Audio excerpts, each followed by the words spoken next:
So today's the 10th 5-Minute Monday, which is pretty crazy. And if you've made it this far, thank you so much for watching my videos. It's totally changed the trajectory of my career so far. I've gotten so many nice comments and new subscribers and people inquiring about private lessons. So again, thank you so much. I originally had something pretty special for this 10th video, but unfortunately I cut my finger over Thanksgiving with my family. It's all good. I'm just giving it a few days off and not playing the guitar. I still had a really good time though and got to play in the family band, which you can check out right here real quick.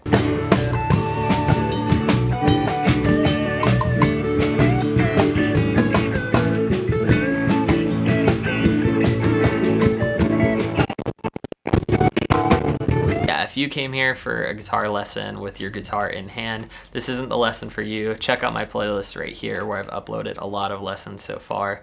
In this video though, I want to go over 10 years of professional guitar advice, as much as I can give you in less than 5 minutes. So this is the 10th 5-Minute Monday. Let's throw 5 minutes on the timer and see what we can get through.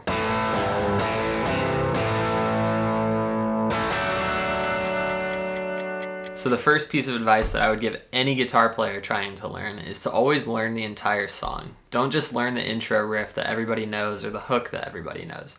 If you just want to be a guitar player to impress people at parties, that's alright. But if you're really trying to become serious with your instrument and do it for a living, you need to learn actual parts.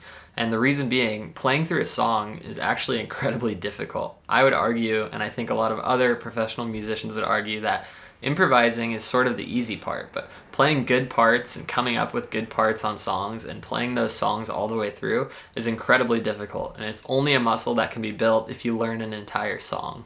So in that vein of learning a song all the way through, also remember that as musicians, it's just as important to know when not to play as it is when to play. Just because you're playing a song with someone doesn't mean that it's your job to play the entire time that whoever you're backing up is playing. One of the most interesting parts of music, and arguably what I think resonates with the audience the most, is dynamics. And dynamics means going from really quiet to really loud, or vice versa, or from going from nothing to everything all at once. So just remember, you don't always need to play. And when you're coming up with parts for songs, experiment with things. See if it's time to let out or to continue playing. I think you'll be pretty surprised to hear how much better it can sound if you're not playing at all.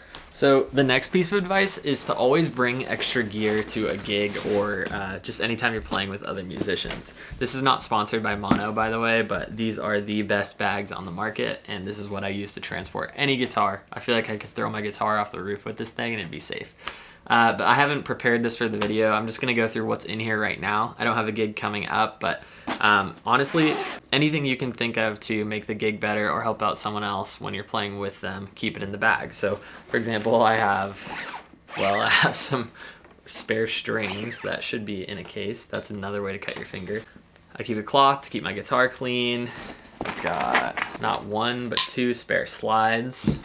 Extra pack of strings, both electric and acoustic. I've got extra strap locks, extra pair of in-ear monitors. These are for myself, but if someone was in dire need of them, I would let them use them. I think you guys get the idea. I keep just about everything you can think of in a guitar case, and it really comes in handy if you want to build rapport with the artist that you're playing with, or just become better friends with the musicians you're playing with so they can recommend you for gigs in the future.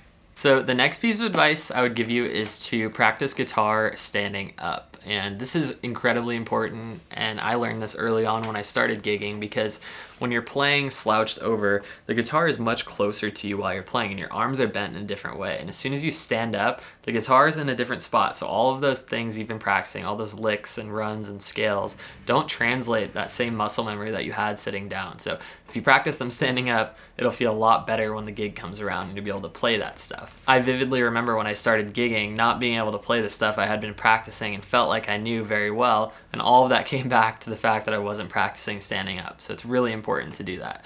I remember watching this interview with Tom Morello talking about why he plays his guitar up so high like those country guitar players, and he said it's because that's how he practices. When he's sitting down, the guitar is that close to him, so it translates much better when he's standing up. So play your guitar standing up at home. And speaking of practicing and practicing standing up, just remember that learning something and practicing something are not the same thing at all. Learning something is just seeing the notes and the shapes on the fretboard, or memorize what it is that you're actually learning. Practicing is implementing what you just learned to make it so that you don't have to think about it at all when you're playing, and it comes natural from your repertoire. So the next piece of advice I would give is to mod your instruments. This guitar has been featured a ton on my channel. It's the custom guitar I have, and this thing has been through so many changes over the years. It originally started with 3 different humbuckers. All of these acoustic bridge pins right here used to be switches that modified the guitar in other ways. It used to have a 10-way switch. So much has been changed on this guitar, but it's also taught me about what I like in a guitar and what I don't like in a guitar. So change your pickups around, experiment with different string gauges, try push-pull pots, do a bunch of stuff to your guitar. It'll teach you how to work on your guitar so you don't have to pay someone hundreds of dollars to do really basic things. And it'll also give you a really good understanding of what you will like, which is the most important part about finding your own voice. So the final piece of advice I want to give you today is to be yourself over anyone else. And what I mean by that is to do the thing that you like on your instrument. If you just want to learn a couple songs and impress your friends, do that. If you want to become a professional musician, practice every single day and learn how to network with people. But most importantly, practice and listen back to yourself and see what you like and what you don't like. Because at the end of the day, this is about finding your own voice and your own place in music. If you did make it this far in the video, I just want to say thank you so much. I am offering private Zoom lessons. You can email me at jesseglickmusic@gmail.com if you want more information, or shoot me a message on Instagram at jgglick. There's also a tip jar in the description box if you feel like you want to support me in that way, but consider subscribing to the channel and leave a comment. Anything you can do to help me is much appreciated. But for now, my name's Jesse Glick. That was the 10th 5 Minute Monday, and I'll see you in the next one.